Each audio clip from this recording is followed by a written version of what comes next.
اش عملت في الخدمه سي شباب؟ مسجون الاداره الفرعيه للمخدرات. فستور. الله يعافينا. المخدرات نعرف اثارها، شيء يحزن القلب. وانت منين ليك يا بابا الحكايه؟ في السبعينات كي كنت نقرا لبرا. تقوليش كنت كيف؟ انا كي كنت نقرا لبرا ما عنديش فلوس. كان جا عندك فلوس راك عطيتها. ما يوفيكش من الركاكه نتاعك. انا راني كنت نقرا ونخدم في نفس الوقت، وما عنديش الريق هذايا نتاع الفساد. ما منين ليك الحكايه خاطر فيك نتمكن منه الموضوع. شنو؟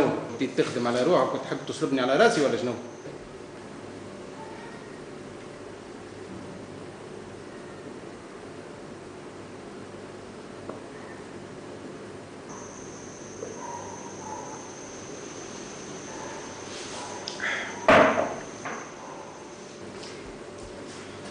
بشفاه.